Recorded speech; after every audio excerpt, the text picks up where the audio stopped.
തൻ്റെ കുഞ്ഞ് നഷ്ടപ്പെടാൻ കാരണക്കാരിയായ ദേവിയെ ഇനി തനിക്ക് സ്നേഹിക്കാൻ സാധിക്കുമോ എന്ന ചോദ്യത്തിന് ഉത്തരം കണ്ടെത്താൻ സാധിക്കാതെ നിൽക്കുകയാണ് ഇപ്പോൾ ആനന്ദ്.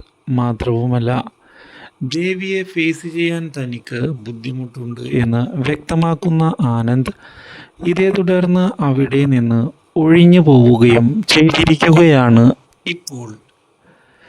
എന്നാൽ ഇതിനിടയിലാണ് ആലോക് ഇനിയും അങ്ങനെ വിട്ടുപോകാൻ താൻ ഉദ്ദേശിക്കുന്നില്ല എന്ന് വ്യക്തമാക്കിക്കൊണ്ട് അനുവിനെ ഫോൺ ചെയ്യുന്നത്. ഇതോടെ അനുവാകെ ഞെട്ടിപ്പോയിരിക്കുകയാണ്. അനു ഫോണെല്ലാം വലിച്ചെറിഞ്ഞുകൊണ്ട് അവിടെ നിന്ന് പോകുന്നു. ഇതേ തുടർന്ന് സുകന്യയോട് ഈ പ്രശ്നത്തിൽ ചേച്ചി ഇടപെടുക തന്നെ വേണം. അയാൾ ഇനി എന്നെ തേടി വരരുത്. അതിനുവേണ്ടി എന്തൊക്കെ ചെയ്യണമോ അതൊക്കെ ചേച്ചി എനിക്ക് വേണ്ടി ചെയ്തു തരണം.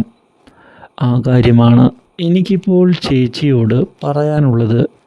ഇത് കേട്ടതിനെ തുടർന്ന് സുകന്യ അതിന് തയ്യാറാവുകയും ആലോകിനെ ചെന്ന് കണ്ട് ഇനിയും പ്രശ്നങ്ങൾ ഉണ്ടാക്കരുത് എന്ന് ആവശ്യപ്പെടുകയും ചെയ്യുന്നുവെങ്കിലും ആലോക് അതിന് തയ്യാറാകാതെ വന്നത് തിരിച്ചടിയാവുകയാണ്.